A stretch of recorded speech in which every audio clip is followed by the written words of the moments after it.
Number one reason you failing to lose weight. Let's talk about that, shall we? So I see this all the time. People start a new diet, people start a new exercise regime, and they're like, whoa, I'm excited, I'm gonna do it, I feel motivated, right? And maybe in a few days, or maybe in a few weeks, or maybe in a few months, that motivation goes out of the window and says, bye, I don't want to see you anymore, let's stay apart, right? So it's kind of becoming a distant relationship sometimes. Motivation is like those people that like to ghost others on Instagram, like, well, I'm here, but I'm not here. I'm here, but I'm not here. It comes back and then it kind of goes away. It comes back, goes away. That's the way I say it. So let's get to it. So yes, motivation is not always a permanent thing, and the willpower is the same thing. Also, willpower goes out the window, motivation out of the window, and then you get stuck with your everyday life where you start shaming and blaming yourself because you're getting back to your old habits that you don't want to keep doing anymore. But at the same time, you cannot not do it, right? You keep going back because your subconscious does too. I'm sorry to say it, but your subconscious mind is actually driving and ruling the show. So your subconscious mind doesn't like new things. So even if you change your habits for some time, based on motivation or willpower, right? And you're like, okay, I'm doing it, I'm cool. Eventually, your subconscious likes to go back if it's not set in stone rule, right? If it's not set in stone habit, and goes back to the old ways and like, I don't know, this new thing we tried it. I'm not sure if we like it or not. I'm not sure, but it's easier to do the old thing. And once you don't have motivation, once you don't have the willpower, like, I don't know. Well, if I don't eat healthy today and then tomorrow and day after tomorrow, what's the point, right? Then you just give it up on yourself and then like, okay, that's it. I cannot do it anymore. Who cares? I'm a failure again. I failed again. Maybe it's not for me. So why some people are very successful at weight loss or maybe some other habits or start working out, and why some people are giving in or give up, right? Is it because of motivation? Is it because of willpower? The answer is no. No one has unlimited motivation. No one has unlimited willpower. Eventually, it goes away because you get the charge, right? You're like, I'm gonna change my life. I'm gonna be cool. I'm gonna do it for a few days, a few weeks, a few months. You can do it, but eventually, you're like, I don't know, and your subconscious start tricking you into thinking maybe it's not necessary, or maybe you can do it the old way. Why would you do it the new way? It finds a bunch of excuses that I'm gonna link below, especially related to weight loss. So those are the most common excuses that your brain tries to use against you. Oh my god, right? Our own brain trying to use excuses against us. Not nice, not nice, but that's the way it is. Our subconscious is a very old-fashioned machine that likes things the old way. So, if, and it's for everyone, if the motivation goes out the window, if our willpower goes out of the window, so why people are succeeding, right? Why not everyone is giving up and giving in? And the reason is, and that's the main point about weight loss and about changing habits, is that they have a very big internal reason in why they do it. So let's say I see a lot of that with quitting smoking, where the whole family comes and like, you gotta quit smoking, you gotta quit smoking. Or the same with weight loss, you gotta stop eating sugar, you gotta stop eating sugar, right? They kind of nag at you and then keep nagging and nagging, and eventually the person comes to a therapist or hypnotherapist and they're like, I gotta stop eating sugar, I gotta lose weight. Or they go to the doctor and doctor, okay, that's it. I mean, you gotta change your life, you gotta change your diet, otherwise it's gonna get worse. So they get a wake-up call, but unless it's very internal for them, unless it's a very good, big, important reason for them, those people are not gonna change. And I see it all the time. Some people come like, oh, my wife made me come, right? So I can stop smoking. My wife made me come, so I can do this or that. But the person themselves, they don't want to do it. And there's no reasoning, good reason for them, very internal reason for them to do it. They're not gonna do it. So what is the big why? That's how I call it in all my courses and change habit courses and weight loss courses.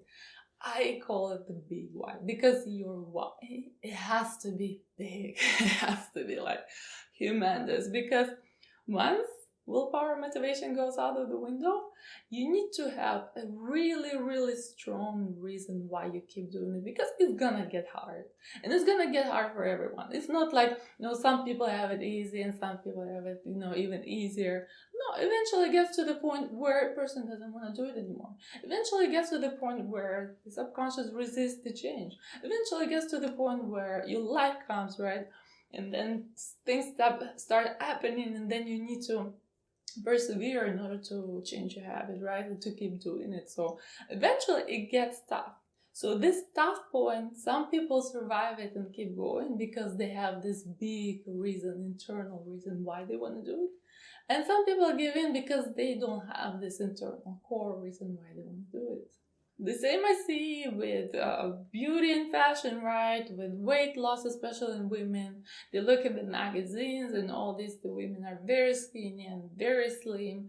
And the woman looks and she's like, okay, I want to be like this celebrity or like that celebrity. She's super skinny. That's why. And the woman thinks that she wants to be that way, that internally she will feel good if she be that way. But that's external. That's someone's telling her how to be and what to be, right? So eventually, once she's like getting motivated, she starts doing this and that, maybe losing a little bit of weight. And then when it gets hard, she doesn't have the reason to keep going, because to be like that celebrity or this celebrity, like, her subconscious is like, I don't know, I don't care about that celebrity anymore. I care about the next one. So what's the point, right? Like, why would I continue doing it? Why would I constantly continue doing it, right?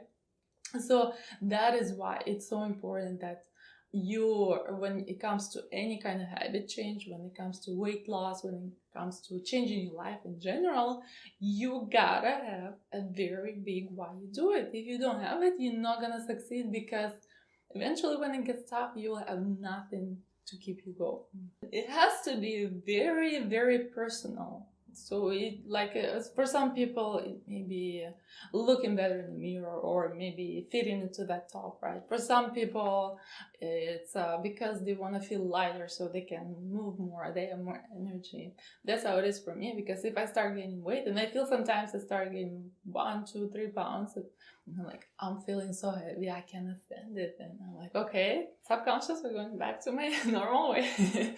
And then, naturally, I started eating less, and my subconscious knows what kind of food to eat in order to lose weight, right? So once you become intuitive eater, it becomes easier. But, you feel it in your body. That's why for me it's so hard to feel heavy, because once I feel heavy, like I have no energy, I don't want to do stuff, I'm not interested in stuff, and become like, I always get confused. Couch potato or potato couch? Yeah. In one of the videos it was a potato couch. Couch potato, yes. So I become the couch potato that doesn't want to move or do anything.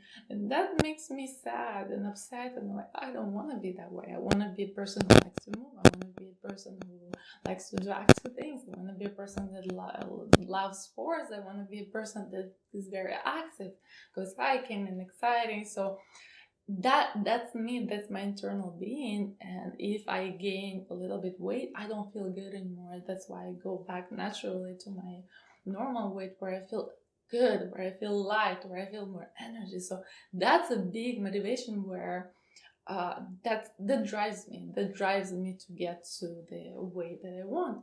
But I remember I used to have a different motivation. I used to have a motivation when I was overweight, and I felt very, I was shaming and blaming myself, and I feel very insecure about it. And I thought that if I lose weight, guys will like it. Which is completely crazy, but I know a lot of women think that way. So I thought that if I lose weight, it's super pretty, every guy around gonna like me, and that will solve all my problems. Apparently that's what my brain thought. I don't know, if you become pretty, it doesn't solve all your problems. I'm sorry, guys.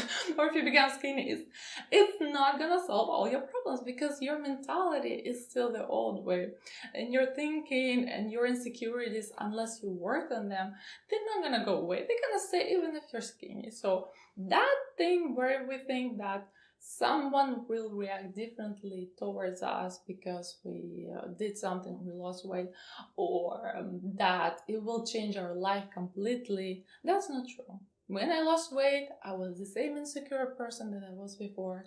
I didn't like myself the same way I didn't like myself when I was overweight and when I was skinny. So nothing has changed in my life. So, and then eventually I gained weight back because I didn't have this very good internal motivation, very good internal why I want to do it, and this drive to do it. Because unless you have it, nothing's gonna change.